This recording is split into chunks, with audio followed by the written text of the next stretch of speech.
Comenzamos un nuevo viaje que nos va a llevar a descubrir desde las costas del Pacífico hasta el lago navegable más alto del planeta.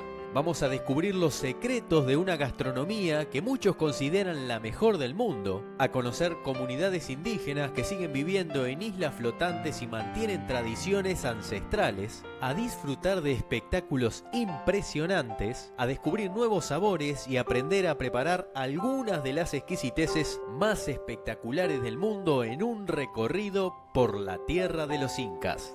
Vamos a conocer Perú. La ciudadela de Machu Picchu está enclavada en un lugar increíble, en un paisaje natural que parece armado perfectamente por el hombre, pero que sin embargo fue encontrado por los incas y desarrollado para crear uno de estos centros administrativos y desde este punto seguir expandiendo su imperio.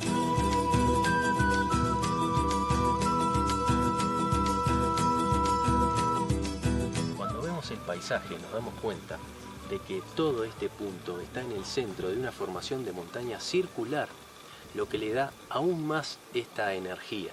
Y si contamos que está rodeado por una naturaleza diferente al resto, con mucha vegetación, con fuentes de agua propia y además que esta ciudad donde vivían unas 1000 personas tenía su propio abastecimiento en estas terrazas de cultivo, nos damos cuenta de que después de la caída incluso del imperio inca, después de la llegada de los conquistadores, esta ciudad pudo haber seguido viviendo sustentada por sus propios recursos. Presenta Carrasco Viajes. En marzo viaja con nosotros a Laos y Camboya.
Ya podés anotarte para nuestro viaje de marzo. Vamos a recorrer Laos y Camboya, descubriendo islas paradisíacas, cascadas, templos y jungla, acompañados por un uruguayo que vive en el lugar. Va a ser un viaje único, diferente y exclusivo, con lugares limitados.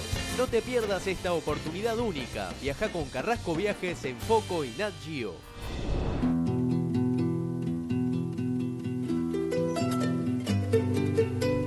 Siguiendo el curso del río Urubamba, en el Valle Sagrado, nos vamos a tomar el tren que nos va a llevar hacia Machu Picchu.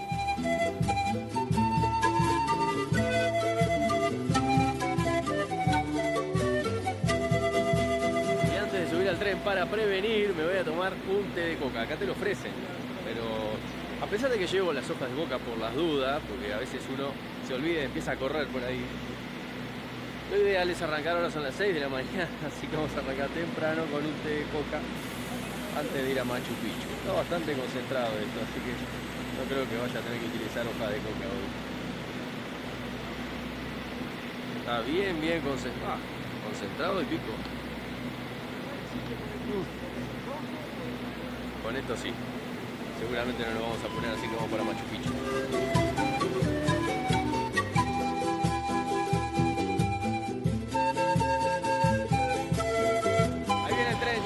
Terminé el té de coca, pero ya está llegando.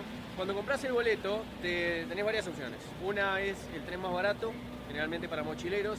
Después hay otro intermedio, que supongo que es este, que se llama el Expedition. Y después hay otro, que es, bueno, tren de lujo.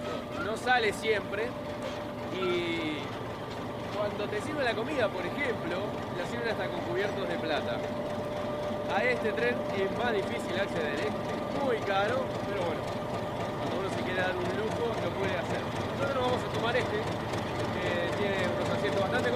árboles, mesitas, y vamos a ir disfrutando del Machu Picchu.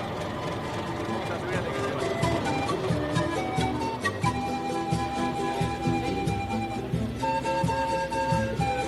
Allá está nuestro vagón, el vagón C. Ah, bueno, tiene ventanas para los costados y después tiene ventanas en el techo para ir viendo las montañas.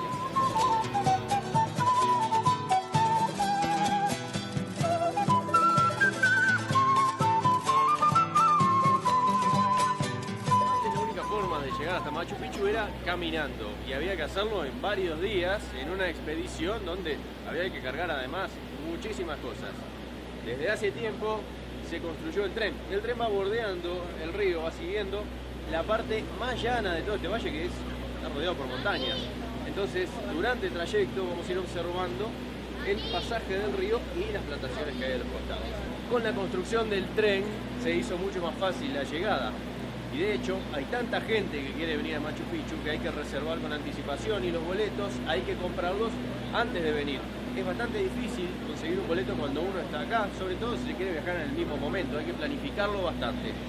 Generalmente cuando uno, hay mucha gente por acá, hay gente de todos los países, generalmente cuando uno planifica esto, desde el lugar donde decide viajar a Perú ya tiene que reservar los boletos de tren. Eso es lo que hicimos nosotros. Y ahora vamos a subir porque ya se está por ir.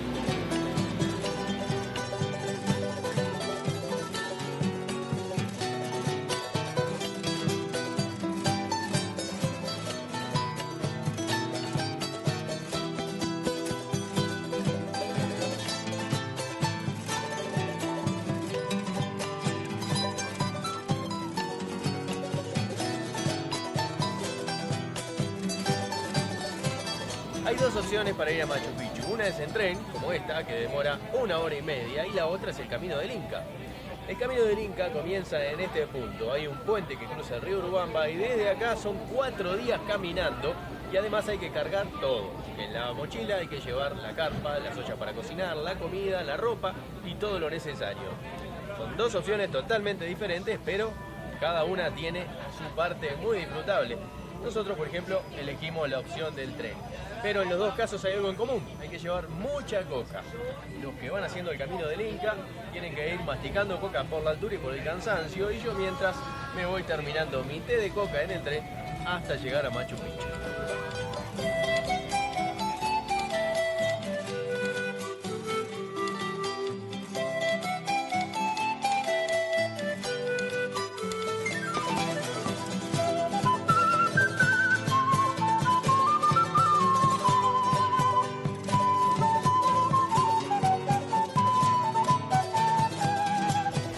Que el recorrido del tren avanza, va cambiando el clima y la vegetación. Salimos de la zona de montaña y entramos en una zona selvática.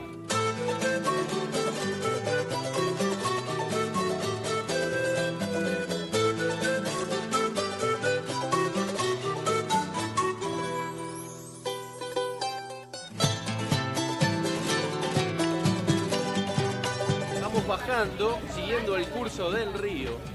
Y aprovechando que el tren tiene ventanas en el techo y hacia todos lados, podemos ir también observando el cambio.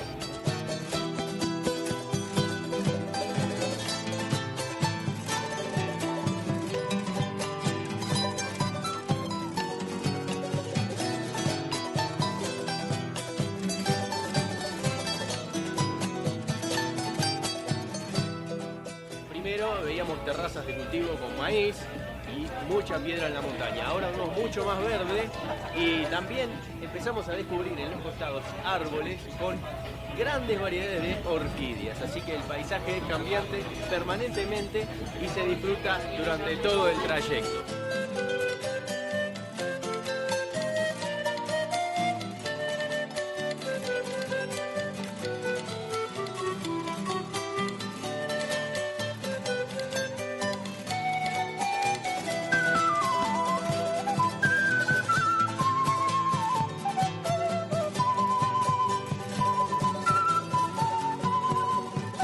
Dura 1 hora y media y en esa hora y media vemos cambiar rápidamente el paisaje.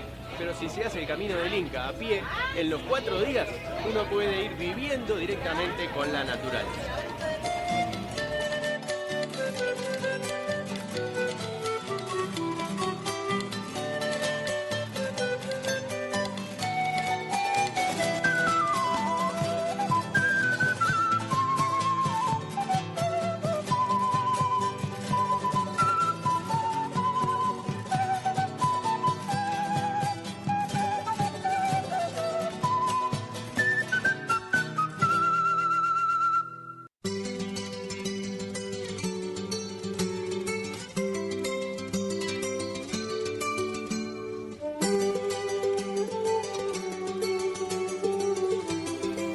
llegamos a Aguascalientes, que es el pueblito que está debajo de Machu Picchu. Machu Picchu está en la altura de las montañas y las dos opciones para llegar son las siguientes, una en tren, otra caminando. Entonces, cuando se viene en tren se llega hasta la estación de Aguascalientes y desde aquí hay que caminar un poco por el pueblo para tomar uno de los buses que te suben hasta Machu Picchu. También se puede subir caminando, pero si uno hace el camino del Inca llega directamente a la altura de Machu Picchu y no se pasa por el pueblo de Aguascalientes.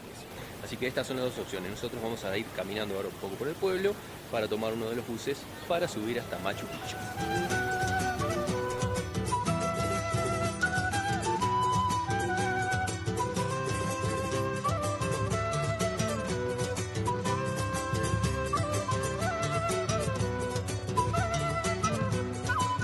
El pueblo de Machu Picchu, Aguascalientes, está cruzado por un río que baja de las montañas. Está dividido y este río se une del otro lado con el río Urubamba que sigue bajando. Este río Urubamba además pasa por debajo de Machu Picchu. Este pueblo es muy pintoresco y muy interesante. Aquí se pueden encontrar gente de todas partes del mundo. Hay muchos hostales y posadas.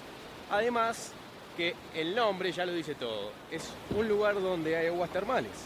A unos 15-20 minutos caminando, desde aquí, desde el centro del pueblo, se puede ir a las termas. Así que hay muchas opciones, no solamente para quedarse, sino de atractivos turísticos, como las termas, por supuesto Machu Picchu, el recorrido de caminatas incluso por la zona selvática y además el mismo pueblo que tiene sus atractivos. Aquí se puede comprar de todo, la gastronomía es excelente y hay todo tipo de opciones, desde las más caras hasta las más baratas.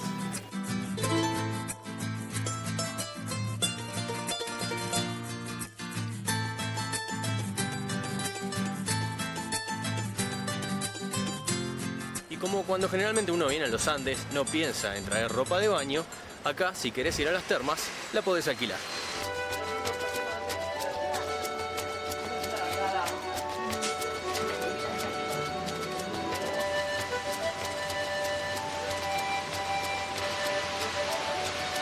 El pueblo está enclavado en un valle entre las montañas, el valle del río Urubamba. Por lo tanto, en la parte baja, a las 4 de la tarde, ya está oscuro. Sin embargo, si caminás unas cuadras más arriba, volvés a encontrar el sol.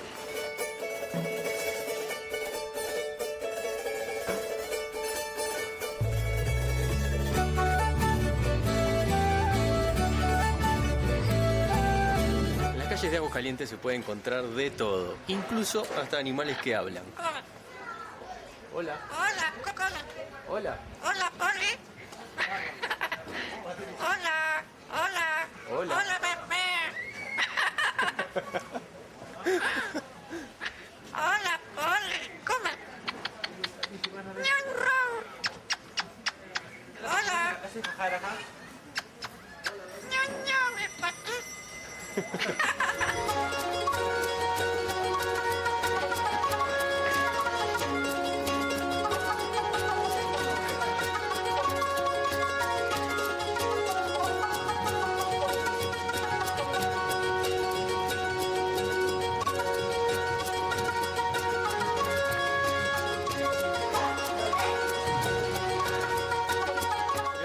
Subir al ómnibus que nos va a llevar hasta Machu Picchu, allá arriba de la montaña.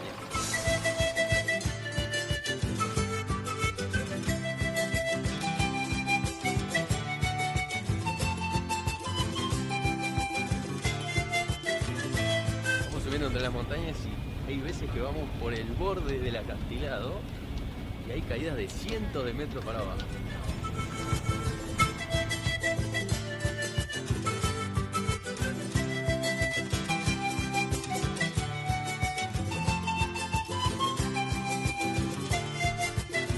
El camino es tan estrecho que hay veces que cuando viene otro ómnibus de frente, sobre todo en las curvas, uno tiene que dejar pasar al otro y ahora vamos marcha atrás para dejar pasar al que viene. Hay que tener mucho cuidado, los choferes son muy experimentados porque un accidente acá puede ser fatal.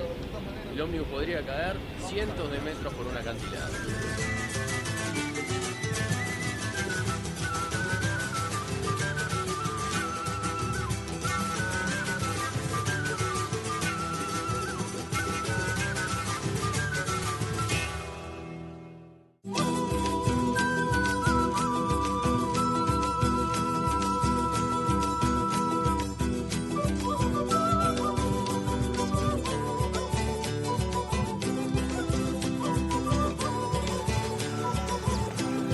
es el camino del Inca original. Por aquí se conectaba Machu Picchu con Cusco a más de 100 kilómetros. Los incas hacían este trayecto en solamente 4 días.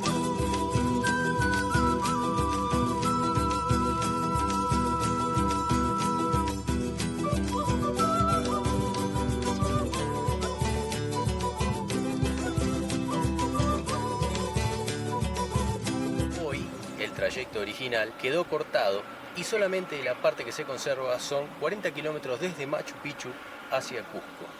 El resto del camino fue cortado, utilizado para construcciones o incluso la misma carretera pasa sobre el antiguo camino. Cuando se hace el camino del Inca, al cuarto día se amanece por la Puerta del Sol.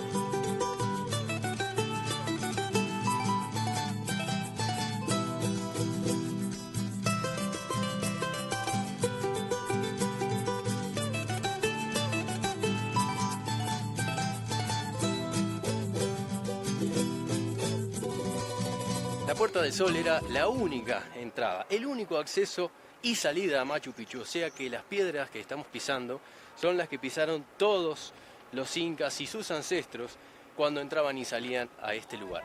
Esa era además la manera que tenían de controlar el acceso a la ciudadela.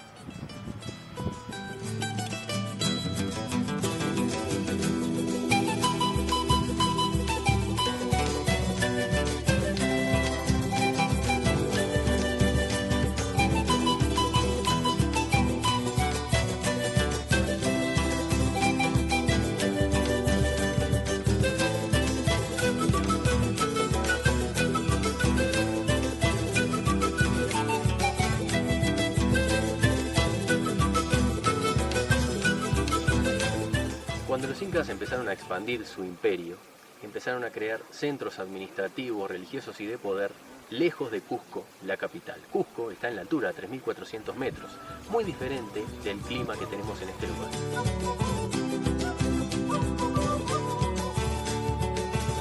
Machu Picchu está en una zona más baja que Cusco. El clima es selvático y llueve permanentemente. Esto, sumado a lo escarpado de las montañas, generó un problema muy serio a resolver por los ingenieros incas: el desmoronamiento de la montaña en la época de las lluvias fuertes.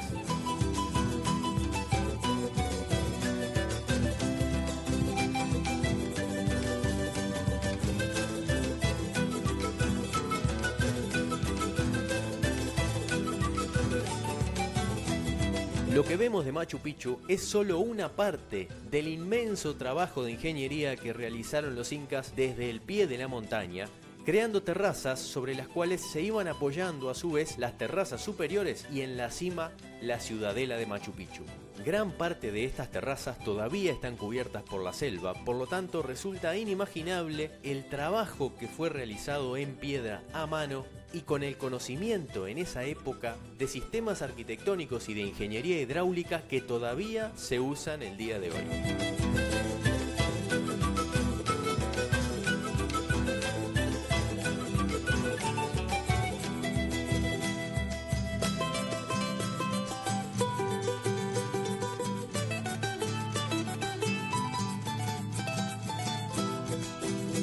Cada terraza tiene un borde de piedras talladas, pero en el centro está rellena con diferentes tipos de sedimento.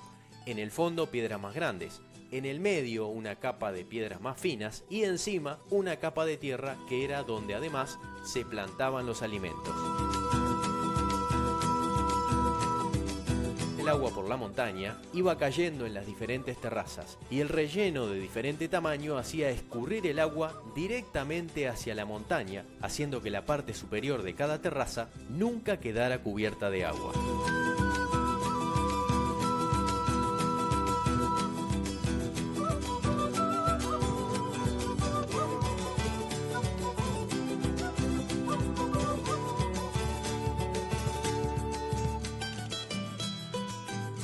Si hoy nos parecen impresionantes las construcciones sobre Machu Picchu, tenemos que imaginarnos que representan menos de la mitad del trabajo que se realizó en este lugar. Más del 50% se encuentra bajo tierra y son los rellenos de piedra que se construyeron primero para luego empezar a levantar los muros superiores.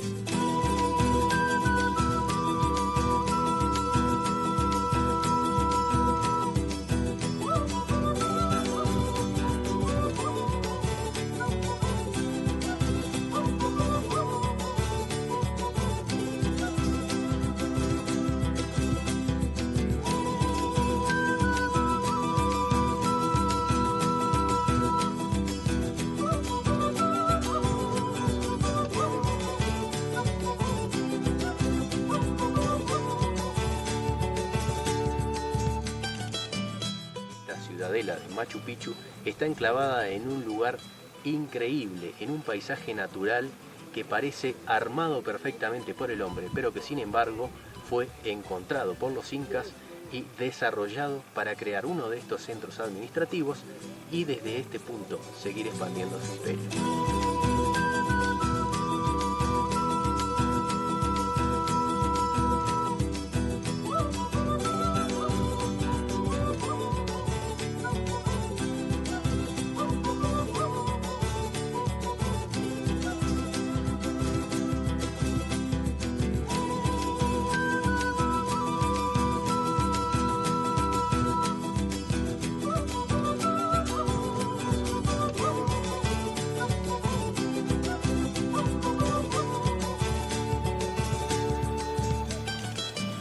La energía que se siente en este lugar es increíble y de hecho este era un lugar espiritual, un lugar ceremonial donde se rendía culto a los dioses.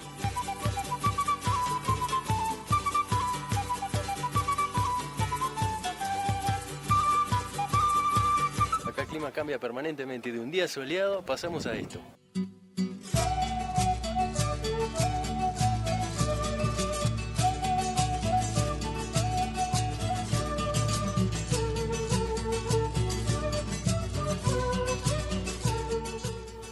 El paisaje nos damos cuenta de que todo este punto está en el centro de una formación de montaña circular, lo que le da aún más esta energía.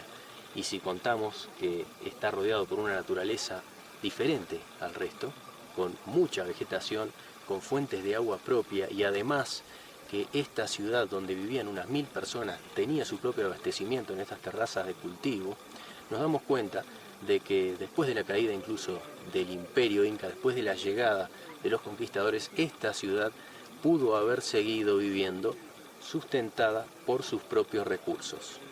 Maravilla natural que todavía se sigue conservando perfectamente hasta hoy. Lo que vemos es lo que está limpio, pero cuando se descubrió a principios del siglo XX, Hiram Bingham, el explorador, llegó hasta este punto y solamente pudo recorrer en unas pocas horas el centro, lo que hoy es el centro de la ciudad. El resto estaba cubierto por vegetación y nos da una pauta de que esa vegetación, que con los años cubrió toda la ciudad, también era la que sustentaba a los incas que vivían en Machu Picchu.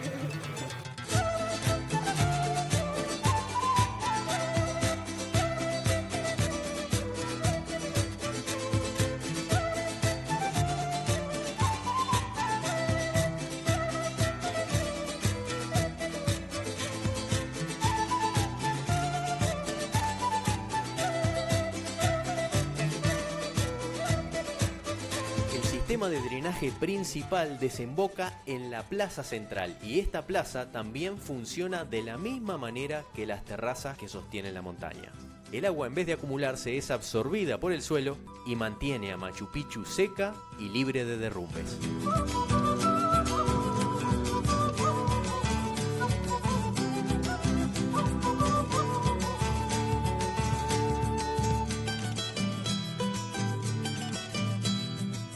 Además, el agua utilizada por los incas era canalizada desde distintas fuentes en la montaña, tallando a mano canales en las piedras con una pendiente exacta para que siempre hubiera el mismo caudal. Muchas de esas fuentes y canales todavía siguen funcionando hasta el día de hoy.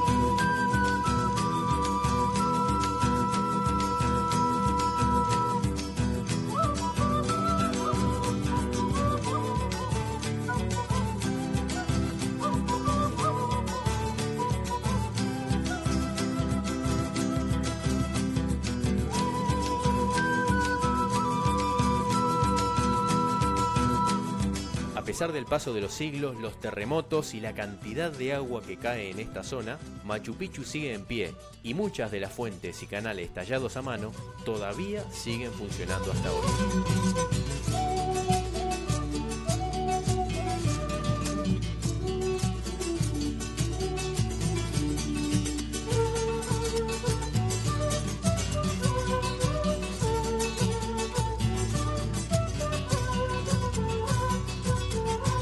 Caminando por Machu Picchu uno se puede maravillar con las construcciones, sobre todo con el paisaje, además observar el tallado en piedra y sentir la energía del lugar. Pero otra cosa que también puede descubrir es que acá hay llamas, animales sueltos por todos lados que uno a veces lo empiezan a seguir. De hecho, bueno, los incas cultivaban en las terrazas, pero también tenían estos animales para consumo. Así que al día de hoy uno puede divertirse siendo perseguido por las llamas en Machu Picchu.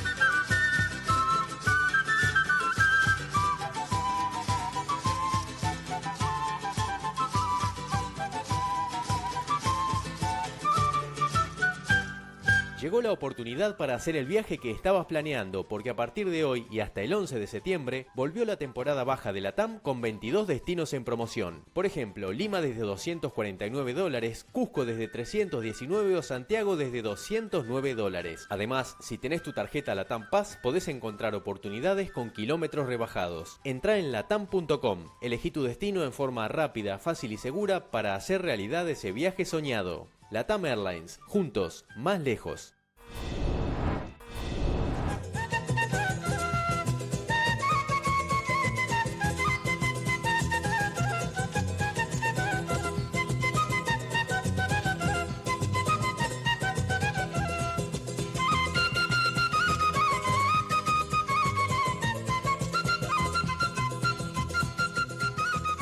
Los incas tenían básicamente tres tipos de construcción.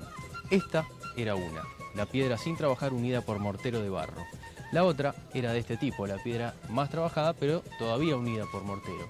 Y las construcciones de la zona principal, donde vivían los jerarcas, están totalmente trabajadas, sin unión de mortero y encastradas unas con otras.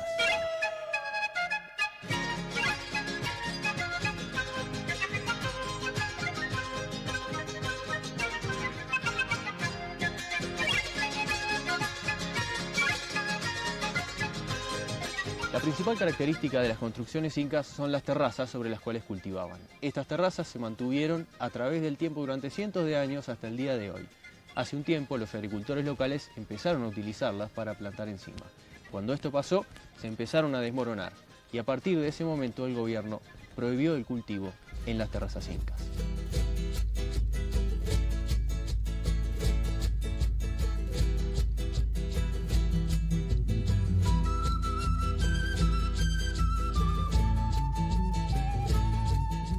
A partir de que empezó a pasar esto, los arqueólogos se preguntaron por qué en la época inca se podía cultivar y por qué los cultivos actuales destruían las terrazas. Y encontraron dos motivos posibles.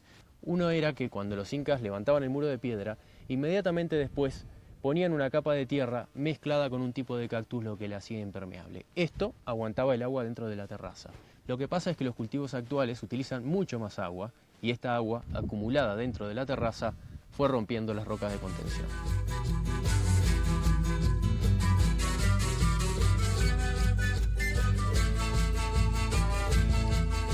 Hablamos de construcciones de época de los incas, es hablar de una construcción antisísmica, que cada piedra es una pieza de un rompecabezas, que ninguna piedra es igual a la otra, sino todas las piedras son diferentes a todas las otras. Y además que también para poder hacer encaje o encastre de cada piedra han tenido que manejar una medida tan precisa como hoy día podríamos decir que se llama tecnología e ingeniería. Pero sin embargo en la época de los incas tuvo otro nombre, que traducido a nuestros días ya se ha perdido el nombre propiamente de hecho. Se llama Taquitaglia, que quiere decir pues para siempre construcción.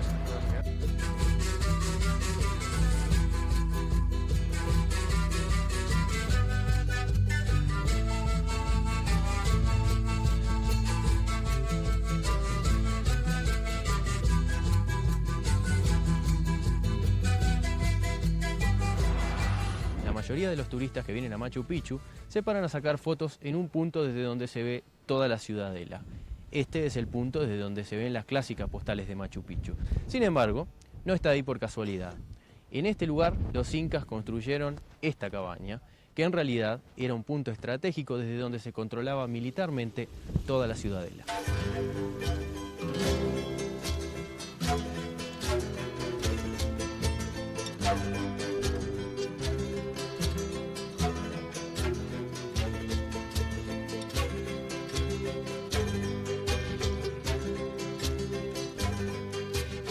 Hace años, lo que se conocía del conjunto era solamente la parte superior con las construcciones principales.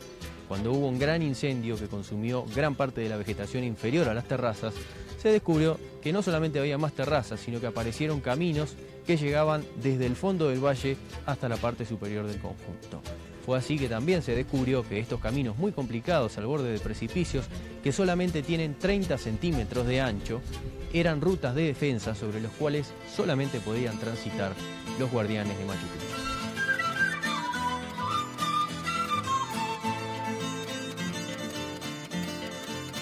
Cuando uno entra a Machu Picchu tiene dos opciones. Una es recorrer todo el conjunto, como hace la mayoría de la gente, y la otra es subir al Huayna Picchu, que es la montaña alta que se ve al fondo. Hay que tener en cuenta que como el camino al Huayna Picchu es muy complicado, hay cupos, por lo tanto, si se quiere hacer ese paseo hay que venir muy temprano. Además, probablemente, si se sube al Huayna Picchu, sobre el cual hay también muchas ruinas, no se pueda terminar de hacer todo el conjunto porque lleva muchísimo tiempo. Hay mucha gente que ya vino a Machu Picchu y por segunda vez viene más temprano solamente para hacer este recorrido.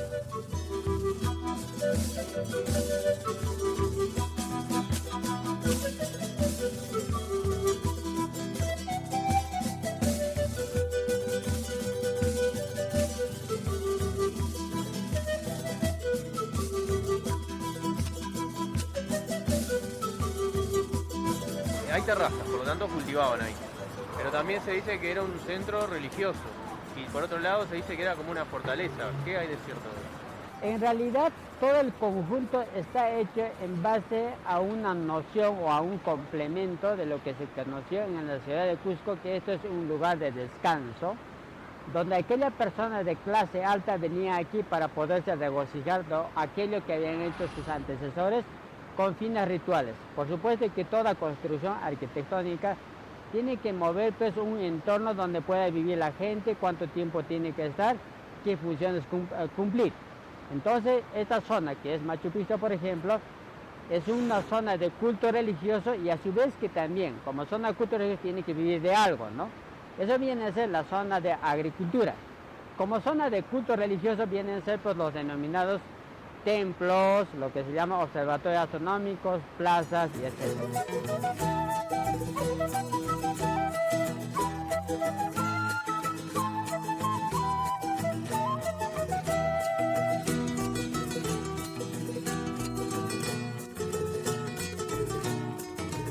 En todas estas construcciones vemos dos tipos de escaleras. Las primeras eran las que se usaban sobre todo para marcar caminos, se construían sobre el terreno y se hacían colocando rocas o bien tallando las que ya existían. El otro tipo de escaleras era esta. Grandes bloques de piedra se empotraban en la pared, quedaban en forma de ménsula, formando una escalera que se utilizaba para comunicar las terrazas de cultivo.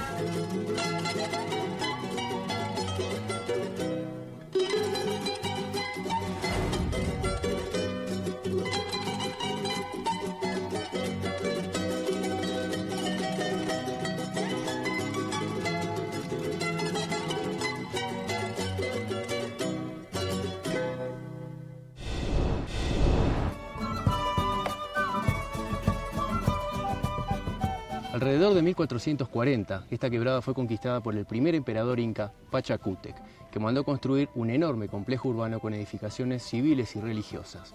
El origen de Machu Picchu se remonta entonces hacia el año 1450.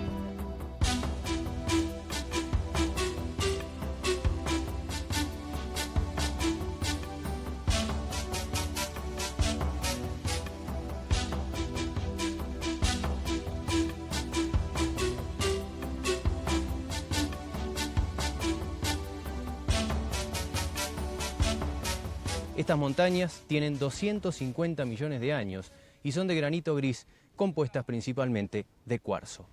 Estas piedras son de un excelente material con el cual los incas construyeron Machu Picchu.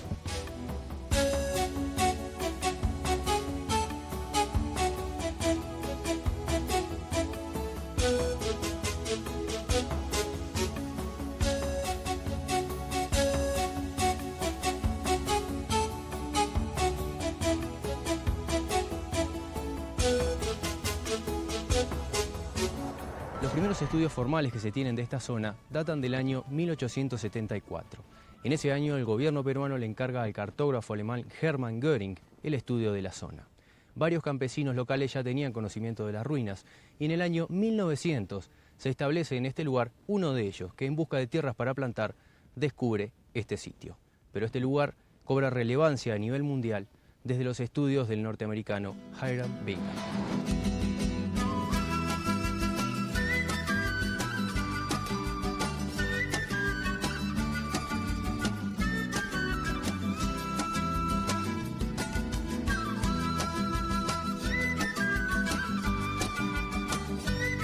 Bingham sale de Cusco junto a un traductor rodeando el río Urubamba. Al llegar a esta zona se encuentran con un campesino al que le pagan un sol, lo que hoy sería el equivalente a $0.01 por obtener información. El campesino les dice que en la cima de la montaña de enfrente hay ruinas. Al subir se encuentran con que ahí ya había viviendo 2 familias de campesinos que cultivaban estas mismas terrazas. El hijo de una de esas familias los guía hacia las ruinas y es ese mismo día el que se considera como el descubrimiento científico de Machu Picchu. Era el 24 de julio del año 1911.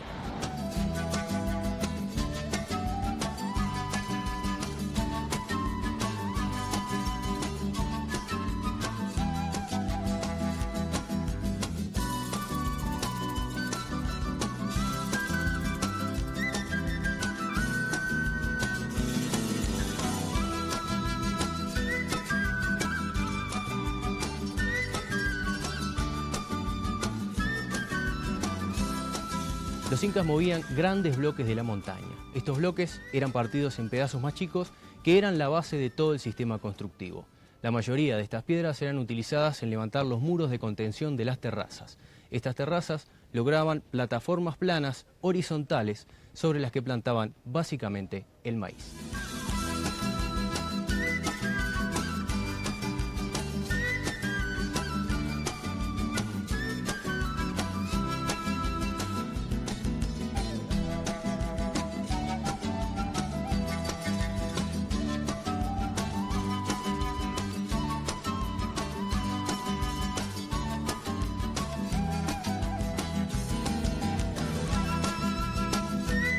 Para abrir huecos en estas estructuras simplemente cortaban bloques más grandes que ponían sobre las ventanas o las puertas que funcionaban a manera de dintel.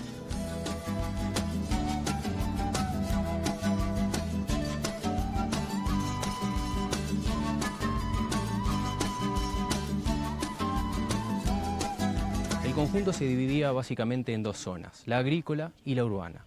La agrícola estaba separada en la zona alta y la zona baja, y la urbana en la parte este y oeste, divididas por la plaza central.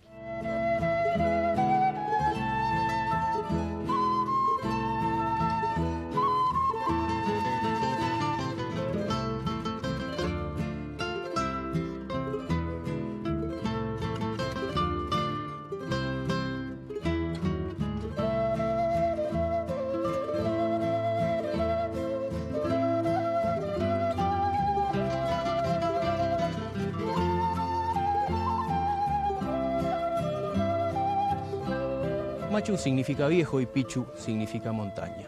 En realidad, este conjunto urbano está enclavado en el medio de 2 picos. Por un lado el Machu Picchu y por el otro lado el Huayna Picchu o Montaña Nueva.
Este lugar es impresionante. Estamos a punto de recibir una tormenta. Se viene a partir de la cordillera del otro lado, ya vemos la lluvia.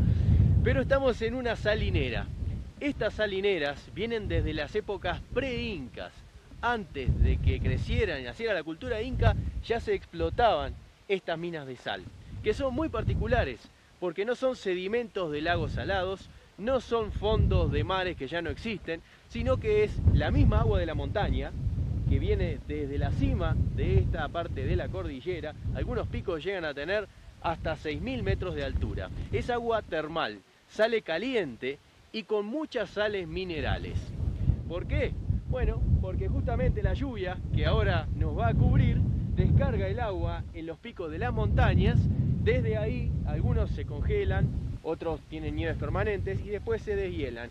Ese deshielo va filtrando entre la roca y después esa misma agua sale a la superficie, en este caso caliente y con sales minerales que son filtradas dentro de la misma montaña.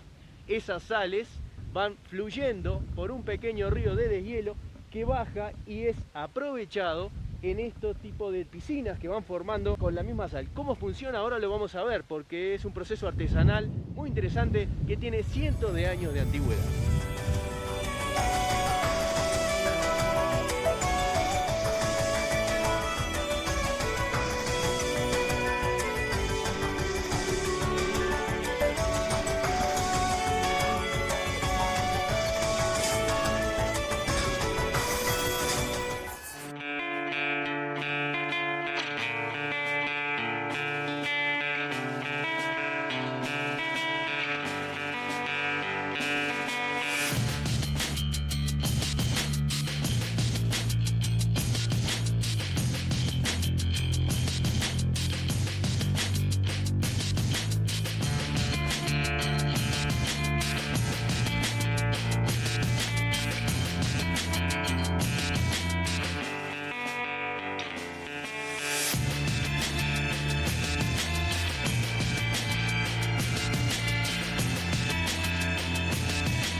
Presentó Carrasco Viajes. En marzo viaja con nosotros a Laos y Camboya.